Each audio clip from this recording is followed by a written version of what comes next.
Agile is not a new thing by any means. What one could absolutely argue that it's a very old thing. That prior to the Industrial Revolution, although it's not totally to do with that, but prior to the Industrial Revolution, things were done in small mom and pop shops all over the world, right? Your local cobbler made your shoes, and your local cobbler understood fundamentally your needs as an individual because they knew who you were. They knew who you were. They knew your life story, and they created goods just for you. And as we kind of scaled up, we lost that human connection between things, and a lot of people blame Frederick Winslow Taylor, right? Talk about Taylorism. I do as well. He's not strictly at fault. It wasn't his intent to dehumanize the work environment. It was just the outcome of the practices that he pushed and how they were interpreted, right? So Agile's a thing that has always been true for most of human existence. The way you get stuff done is you figure it out. You don't know how to do something, you go try some stuff and figure out what works best and what doesn't. And ultimately, it's an evolutionary story because the people in the world that were able to do things better perhaps survived, and those that were not able to do it did not. Those that adapted to farming and new farm equipment and were able to increase the yield of the crop, they prospered. Those that weren't able to do that or couldn't figure it out did not, right? That's fundamentally how evolutionary theory and how humans interacting with the world around us. If we're successful, if we do well at something, we're successful. If we don't do well, we're not. So Agile's not a new thing, but even as far back as the kind of 1900s, late 1900s, they were talking about harnessing the aspects of people, the social aspects of work, in order to maximize the ability for us to deliver value. And if you want to go look up some of the theory and stories around that, it's Mary Ann Follett you want to be looking up. She was a contemporary and perhaps a little bit in opposition of Frederick Winslow Taylor at the time. And her stuff was largely lost by the 1930s. But there was really a resurgence of this idea, right? This fundament. That's the thing with good ideas, is they'll keep coming back even if we forget them. And in the 90s, XP came along in the software world because it was very obvious that it wasn't working, right? We actually weren't able to successfully and repeatedly build high quality, valuable products without copious amounts of waste. We had lots of unhappy people. I think Ken Schwaber talks about it as hateful work, right? The work was hateful. We hated the companies we worked for. We hated the work that we were doing. The managers hated the work that they were doing. Everybody just because we were dealing with complexity and everything would always go wrong, right? Because we're trying to control it. And when you try and control chaos, much like a lion tamer, you might get eaten. And in fact, the likelihood is that you're going to get eaten at some point if you keep trying to do it that way. And that happened in project after project after project. When I started out in the software industry, right, when I graduated university and started out in the software industry, there was talk of this idea of a project called a death march.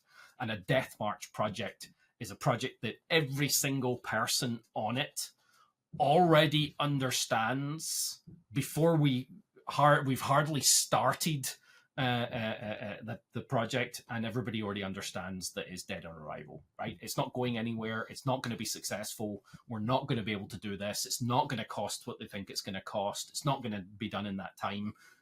It's not going to have the features that they think it's going to have. Death march. But we have to do it anyway because that's what we're paid to do, and somebody bean counter higher up in the organization has made the decision. So this resurgence that kind of culminated in the 90s with XP, right? That was really the start of the bigger resurgence, although it had been mulling around before that. And then Scrum eventually culminated in the Agile Manifesto in 2001. And the manifesto really codified a little bit. That's probably too strong a word, but how to describe it? I would say it defined the principles, right? But that's probably too strong. Codified the principles, suggested some principles for a new way of working, one that focused on dealing with complexity and the unknown with empathy and with connection to people, right? Bringing that social aspect that Mary Ann Follett wrote about nearly 100 years before. So that's really what the intention of Agile was.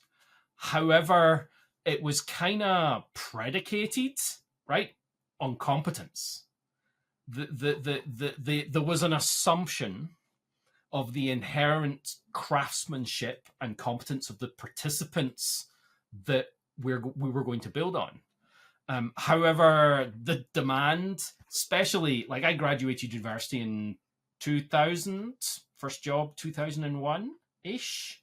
And the demand for engineers, for product managers, for leaders that had both the competence and understood some of this new way of working, that we were trying to maximize the value of what we're getting, far outstripped the supply in the market. And really it still does. And part of the reason it still does is we didn't focus on competence of who we needed to do these things, to make these changes, to fundamentally support them from a leadership perspective, from an engineering perspective, from a goals and discovery and what direction we're going perspective, right? That's engineers, product managers, and leaders. And because we didn't focus on that level of competence, it's largely starting to fall apart, right? That realization, it's like the it's not quite like the dot-com bubble bursting. That was a money thing. This is a competence thing. This is of the hundreds of thousands of people that are currently in roles where they're expected to either participate in, craft, or oversee. Probably oversee is the wrong word, right? But lead, right? The level of competence is a tiny percentage of people in that space, right? It's starting to show in organizations where organizations are looking for what are we getting for our money, because we're paying perhaps a lot of high price salaries for engineers, for product managers, for leadership, and we're not getting the return on investment that we're expecting, and we kind of need to get the return on investment, otherwise it's not worth spending that money. That's how business functions, right? In our world. So if we can't justify the cost, we're going to have to get rid of the thing that's costing us, and that at the moment is people. And it's what it's looking like is kind of not the engineers and not the product managers, but it's the leaders, it's the scrum masters, the coaches, those folks that just don't necessarily have the level of competence that's demanded to fulfill the role and be successful. I think that's the way I would describe it, to fulfill the role and be successful. They maybe had enough to convince the people that were hiring them that didn't necessarily understand what they needed, that they could do it. But as it turns out, they couldn't do it. Yeah, it's systemic at the moment, and that's what we're seeing in the industry. There's a wide ranging general reset of our understanding of what these things are, what are the competencies that are required, and most people are coming up lacking.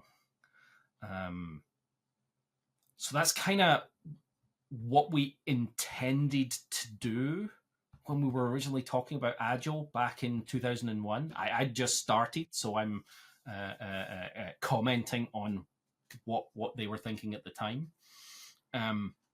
But the outcome has not been that. It's been a commercialized, watered down, lip service based result, and that's where we're at right now.